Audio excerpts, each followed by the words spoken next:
पश्चिम बंगाल की सियासत में एक बार फिर बड़ा हंगामा उस वक्त खड़ा हो गया जब असम के विदेशी न्यायाधिकरण ने पश्चिम बंगाल के कूच बिहार के किसान उत्तम कुमार ब्रजवासी को नोटिस भेजा। नोटिस में कहा गया कि वो खुद को भारतीय नागरिक साबित करें, वरना उन्हें अवैध प्रवासी माना जा सकता है। किसान का दावा है कि वो 50 साल से उसी इलाके में रह रहा है और उसके पास सारे लीगल डॉक्यूमेंट्स भी हैं। लेकिन असल सवाल यह है कि दस्तावेजों की जांच की सामान्य कानूनी प्रक्रिया पर ममता बनर्जी इतनी घबराई क्यों है। उन्होंने तुरंत इसे लोकतंत्र पर हमला बता दिया और कहा कि बीजेपी बंगाल में भी एनआरसी लागू करना चाहती है। बहुत गंभीरता से विचार करेंगे तो आपको पता चल जाएगा कि ममता का यह डर यूं ही नहीं है, क्योंकि बंगाल की सियासत में अवैध घुसपैठियों का बड़ा वोट बैंक है, जो लंबे समय से तृणमूल कांग्रेस यानी टीएमसी की जीत की सबसे बड़ी ताकत माना जाता रहा है। नमस्कार, कैपिटल टीवी में आपका स्वागत है। मैं हूं नवेंदु शेखर झा। आज हम आपके सामने पश्चिम बंगाल को लेकर बड़ा खुलासा करने जा रहे हैं। साथ ही आपको ममता बनर्जी की छटपटाहट का कारण भी बताएंगे। वीडियो बहुत शानदार होगी, लास्ट तक देखिएगा। बिहार के बाद अब पश्चिम बंगाल की बारी। खदेड़े जाएंगे एक एक बांग्लादेशी रोहिंग्या। घुसपैठियों से ममता को प्यार, मोदी का इनकार। भारत को दहलाने की साजिश होगी फेल। बात 2004 की है। तत्कालीन गृह मंत्री श्री प्रकाश जायसवाल ने संसद में चिंता जाहिर की थी कि देश में करीब 1.2 करोड़ अवैध बांग्लादेशी घुसपैठिए रह रहे हैं। जी हां, 1 करोड़ 20 लाख, जिनमें से सबसे ज्यादा पश्चिम बंगाल और असम में बसे हुए हैं। यह बात 2004 की है। सोचिए तब से आज तक का आंकड़ा कहां पहुंचा होगा। 2004 के बाद 2016 में गृह मंत्रालय की रिपोर्ट में भी ये बातें सामने आई कि सिर्फ पश्चिम बंगाल में 57 लाख से ज्यादा बांग्लादेशी घुसपैठिए हो सकते हैं। बांग्लादेशी घुसपैठिए पश्चिम बंगाल में टीएमसी पार्टी के नेता और कार्यकर्ता तक बन रहे हैं। वो पार्टी को खुलेआम सपोर्ट तो करते ही हैं। भारतीय जनता पार्टी भी तृणमूल कांग्रेस पर ऐसे ही आरोप लगाती रही है। केंद्रीय गृह मंत्री अमित शाह भी कह चुके हैं कि ज्यादातर घुसपैठियों के आधार कार्ड पश्चिम बंगाल के 24 परगना जिले में बनाए जाते हैं। उसके पश्चात वे पूरे भारत में फैल जाते हैं। ऐसे में गंभीर सवाल अब घुसपैठियों के मकड़जाल से देश को बचाने का है। हाल ही में जब घुसपैठियों को राहत देने का मामला सुप्रीम कोर्ट तक पहुंचा तो कोर्ट ने साफ तौर पर कहा कि भारत कोई धर्मशाला नहीं है। असम में एनआरसी प्रक्रिया के तहत करीब 19 लाख लोगों के नाम अंतिम सूची से बाहर रह गए, जिनमें बड़ी संख्या अवैध प्रवासियों की थी। दूसरी बात की विभिन्न मीडिया और सुरक्षा एजेंसियों की रिपोर्ट बताती है कि बंगाल के सीमावर्ती जिले जैसे उत्तर 24 परगना, दक्षिण 24 परगना, मालदा, मुर्शिदाबाद और कूच बिहार में घुसपैठियों की वजह से जनसंख्या अनुपात में बड़ा बदलाव आया है। उदाहरण के लिए 1951 में पश्चिम बंगाल की मुस्लिम आबादी 19.85% थी, जो 2011 की जनगणना में बढ़कर 27.01 हो गई। सीमावर्ती जिले में यह बढ़त और भी तेज हो रही है।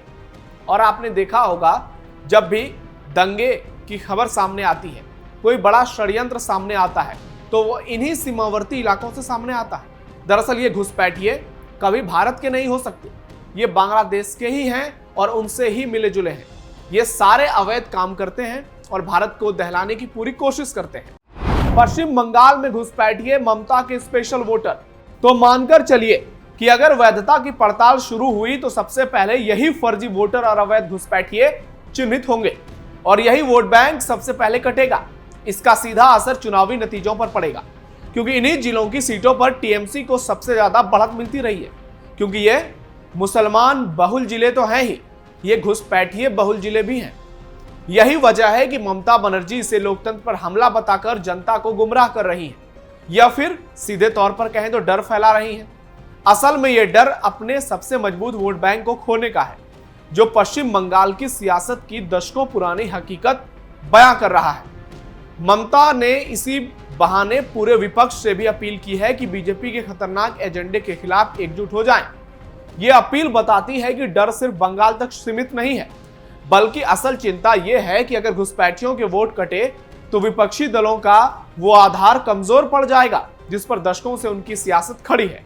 बीजेपी का तर्क साफ है कि अवैध घुसपैठियों को हटाना लोकतंत्र पर हमला नहीं बल्कि लोकतंत्र की रक्षा है।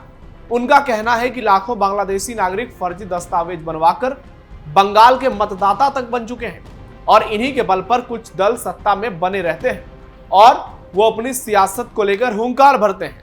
अगर इन्हें उठाकर बाहर नहीं फेंका गया तो ये चुनाव ही नहीं भारत की पुरानी पहचान के लिए भी बेहद खतरनाक साबित होंगे।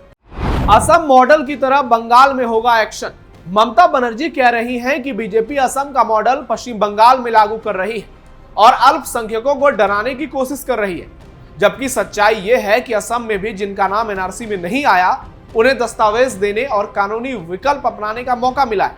लेकिन विपक्ष इस पूरी प्रक्रिया को मुस्लिम विरोधी बताकर डर फैलाता है, मुसलमानों को गुमराह करता है, मुसलमानों के बीच असमंजस की स्थिति पैदा करता है ताकि अवैध घुसपैठियों को बचाया जा सके। और इसे लेकर मैं बार बार कह रहा हूं कि विपक्ष ये सब इसलिए कर रहा है क्योंकि वही वोट बैंक उनका सबसे मजबूत आधार है, जिसके दम पर विपक्ष अपनी सियासी रोटी सेकता है, जिसके दम पर विपक्ष मुस्लिम तुष्टीकरण खुलकर करता है और हिंदुओं के खिलाफ अपनी आवाज को बुलंद करता है। भारत को खोखला करने की खतरनाक साजिश। दोस्तों, सोचकर दिल कांप जाता है कि इन सब के पीछे कितना खतरनाक खेल है देश की डेमोग्राफी चेंज करने का। असल में यह खेल सिर्फ सत्ता का नहीं बल्कि देश की डेमोग्राफी को बदलने की एक रणनीति भी है, एक खौफनाक स्ट्रेटेजी भी है, एक सियासी चाल भी है। बंगाल जैसे सीमावर्ती राज्य घुसपैठियों की बढ़ती संख्या से कई जिलों का हिंदू मुस्लिम अनुपात वहां बदल चुका है। आगे भी अगर यही ट्रेंड चलता रहा तो आने वाले वक्त में कानून व्यवस्था से लेकर स्थानीय संस्कृति तक हर चीज पर असर पड़ेगा। आपने देखा होगा कैसे हर दिन खबरें आती है कि कई गांव जो है वो मुसलमान बहुल हो गए, कई जिले वो मुसलमान बहुल हो गए और ज्यादातर ऐसी खबरें सीमावर्ती जिलों से आती है जो असम और पश्चिम बंगाल की है। हालांकि असम में सीएम हिमंता ताबड़तोड़ एक्शन कर रहे हैं और एक एक घुसपैठियों और जिहादियों पर उनका एक्शन बेहतरीन अंदाज में चल रहा है, लेकिन पश्चिम बंगाल की स्थिति बिल्कुल अलग है। यहां तो ममता बनर्जी खुलकर घुसपैठियों को बुला रही है और उन्हें सारी फैसिलिटीज दे रही है ताकि उन्हें पाला जाए, पोसा जाए और बाद में वो टीएमसी को वोट करें।